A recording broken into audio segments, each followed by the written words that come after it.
ಉತ್ಸವ ನಡೆದಿದೆ. ಈ ಬಗ್ಗೆ ಆಕ್ಷೇಪಣೆ ಇಲ್ಲಿದ್ದು ಈ ಬಾರಿ ಮಾತ್ರ ಯಾಕೆ ಆಕ್ಷೇಪಣೆ ಆಗಿದೆ? 2 ಬಾರಿ ನಾವು ಅವರಿಗೆ ಅವಕಾಶ ಕೊಟ್ಟಿದ್ವಿ. ಅವರು ತಮ್ಮ ತಪ್ಪನ್ನು ಸರಿಪಡಿಸ್ಕೊಂತಾರೆ. ನಿಮ್ಮ ಪ್ರಕಾರ ಇನ್ನು ಯಾರನ್ನು ಕರಿಬಹುದಾಗಿತ್ತು ಈ ಕ್ಷೇತ್ರದ ಹೆಚ್ಚು ನನ್ನ ಹೆಸರು ಹೇಳ್ತಿದ್ದಿಲ್ಲ. ಮೊಟ್ಟ ಮೊದಲನೇದಾಗಿ ಕರಿಬೇಕಾಗಿದ್ದವರು ಶ್ರೀಮತಿ ಭಾಗೀರಥಿ ಮಧುಸೂದನ್ ಗೌಡ್ರನ್ನ. ಅವರು ಆ ಕ್ಷೇತ್ರಕ್ಕೆ ಶಾಸಕರ ಕೆಲಸ ಮಾಡಿದ್ದಾರೆ, ಸಚಿವರ ಕೆಲಸ ಮಾಡಿದ್ದಾರೆ. ಯಾಕಂದ್ರೆ ಕೂಡ್ಲಿಗೆ ಕ್ಷೇತ್ರ ಗುಡೆಕೋಟೆ ಇರಲಿಲ್ಲ. ನಮ್ಮ ತಂದೆಯವರು ಕೂಡ ಸದ್ಯ ಜಾತಾ ಪರಿಷತ್ ಕೆಲಸ ಮಾಡಿದಾಗ ಗುಡೆಕೋಟೆಯಿಂದ ಹಿಡಿದು ಹೊಸಳ್ಳಿವರೆಗೂ ಕೂಡ ಅವರವರಿಗೆ ಕ್ಯಾಂಪೇನ್ ಮಾಡಿರೋದಿದೆ.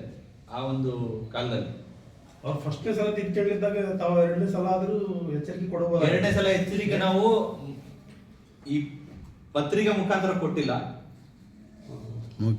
ಮೌಖಿಕವಾಗಿ ಅವರಿಗೆ ನಾವು ತಿಳಿಸಿದ್ವಿ.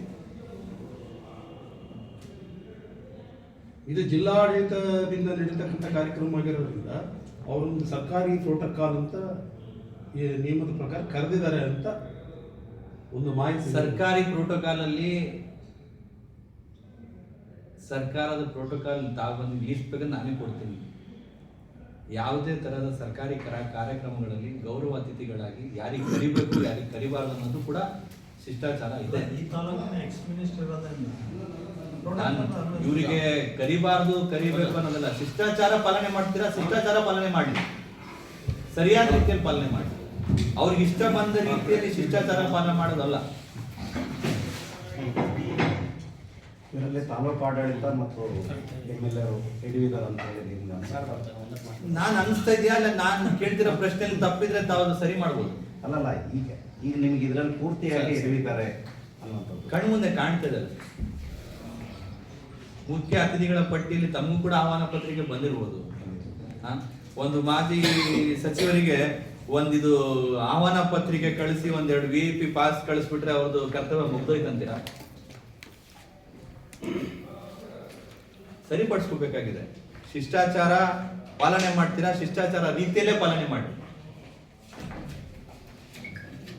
ವೈಯಕ್ತಿಕವಾಗಿ ಏನಿಲ್ಲ,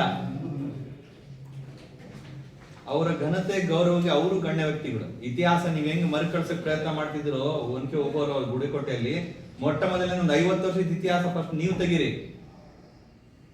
ಸಾಂವಿಧಾನಿಕ ಹುದ್ದೆಯಲ್ಲಿ ಯಾರಿದ್ರು, ಆ ಇದ್ದ ಹುದ್ದೆಯಲ್ಲಿ ಎಷ್ಟು ಜನ ಇವತ್ತು ಜೀವಂತವಾಗಿದ್ದಾರೆ, ಅವ್ರಿಗೆ ನಾವು ಏನಾದ್ರು ಸನ್ಮಾನ ಮಾಡ್ಬೇಕಾ ಮಾಡಬಾರ್ದು ಅನ್ನೋದು ಒಂದ್ಸೂರು ನೀವು ಕೂಡ ಆ ಇತಿಹಾಸ ಮರುಕಳಿಸಿ. ಬರೀ ಒಂದು 50 ವರ್ಷದ ಇತಿಹಾಸ ಮರುಕಳಿಸಿ ಮೊದಲೇ.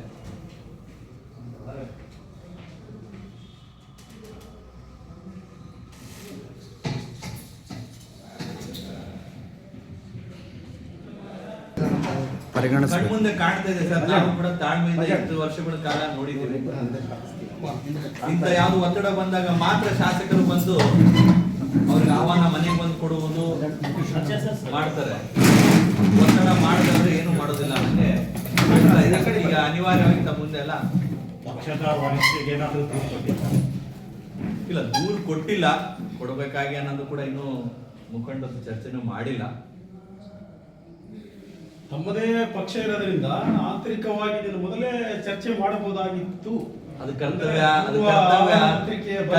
ಯಾರ್ದು ಅಂತ ಹೇಳಿದ್ರೆ ಅದೇನ್ ಮುಂದಾಳದ ವಹಿಸೋದಲ್ಲ, ಅವ್ರದ್ದು ಆದ್ಯ ಕರ್ತವ್ಯ.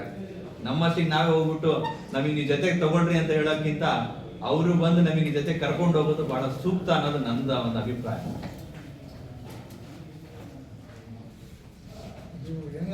ಈಗ ಒಂದು ವಾರದಿಂದ